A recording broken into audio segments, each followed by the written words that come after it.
Bonjour, bienvenue dans ma bibliothèque. Nous sommes à Montréal le 20 février 2014. Mon nom est Bruno Lalonde, le grand martyr du Saturne en Scorpion, qui décidément continue de faire son œuvre. Mais pour l'instant, il y a une amélioration dans ma condition physique.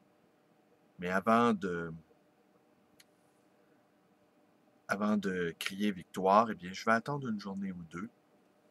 Et après cela, si je m'aperçois que le soulagement qui est le mien depuis hier après-midi n'est pas que passager, je vais vous en faire part et vous livrer le secret de mon retour à la normale, ou presque. Aujourd'hui, je voulais un tout petit passage tiré de cet ouvrage de Mavis Galland, Nouvelle de France. Mavis Galland, écrivaine canadienne-anglaise, qui est décédée il y a 2 jours, le 18 février 2014, à l'âge de 91 ans. Mavis Galland, donc, canadienne-anglaise, qui a passé sa vie à Paris. Et je ne vous cacherai pas que nous nous connaissons si mal, les Canadiens et les Québécois. C'est invraisemblable comment nous nous connaissons mal. Et même lorsque nous avons à nous côtoyer de temps à autre, entre libraires, vous savez, je suis secrétaire de la confrérie de la librairie ancienne du Québec. Je suis secrétaire depuis 1900, depuis 2002, donc 12 ans. Et la moitié des membres sont d'expression anglaise, l'autre moitié d'expression française. Et hormis quelques événements épisodiques, nous nous fréquentons pas.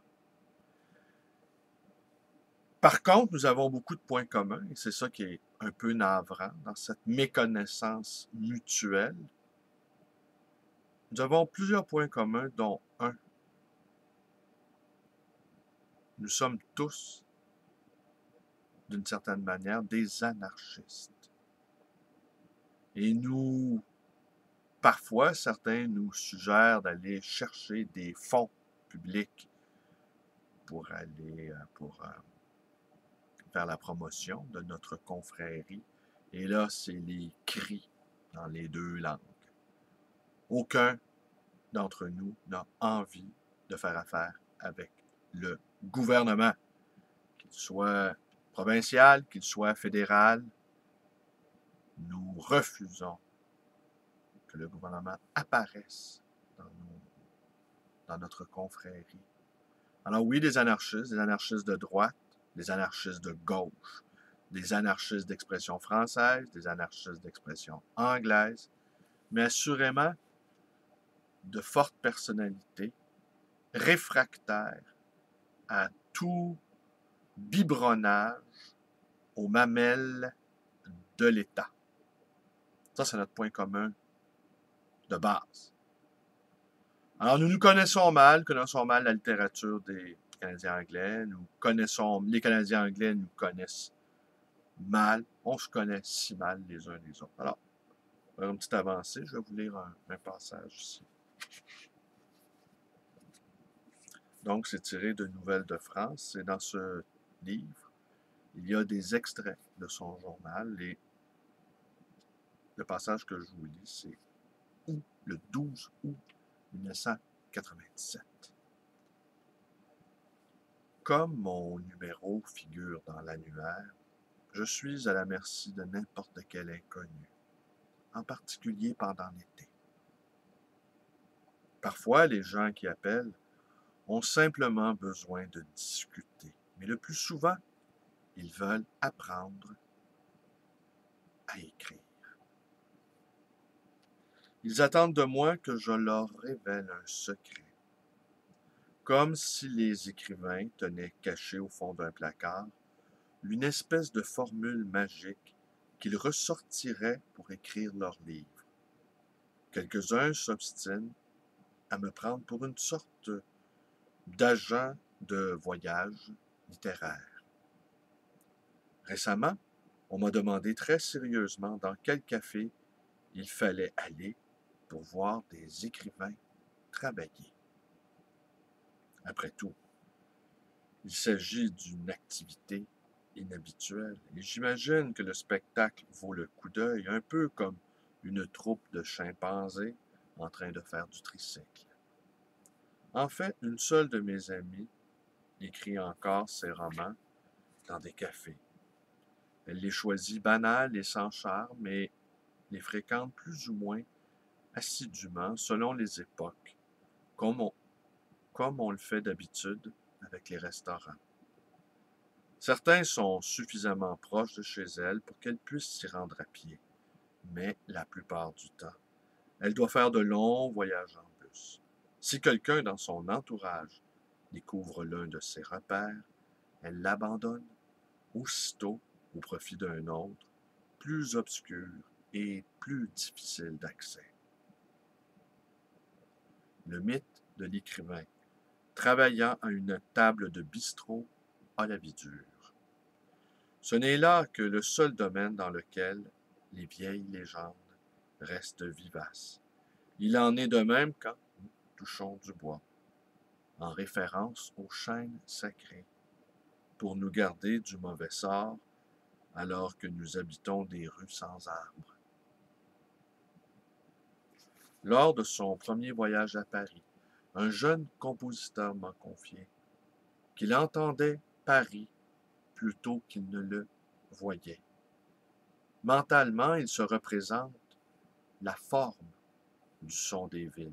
Par exemple, le son de la circulation automobile a une forme différente selon que l'on se trouve à Paris, à New York ou à Toronto.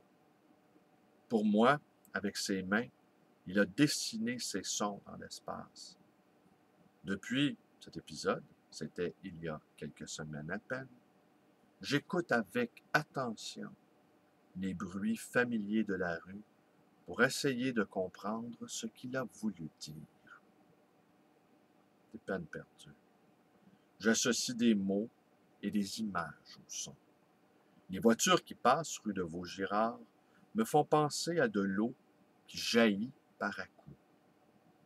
Mais le bruit d'un marteau-piqueur sur un chantier de construction ne m'évoque rien d'autre qu'un marteau-piqueur sur un chantier de construction.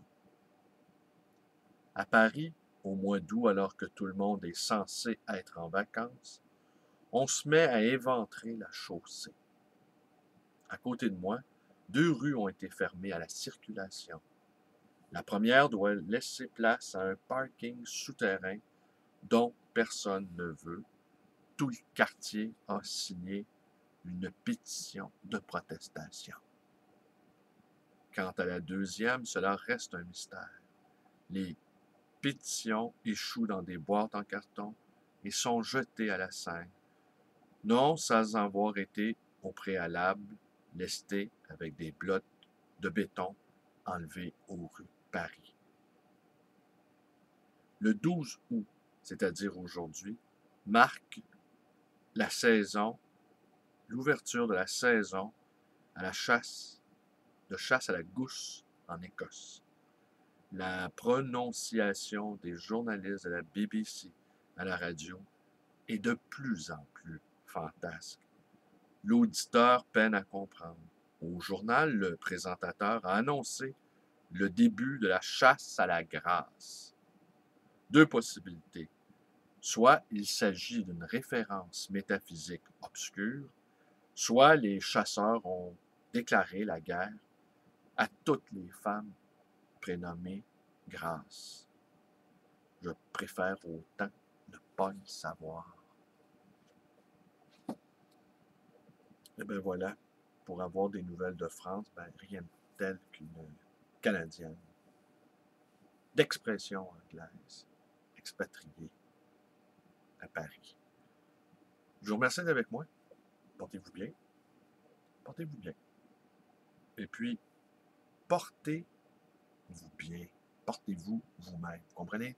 Le sens de se porter soi-même. Alors, portez-vous bien. Et devenez léger.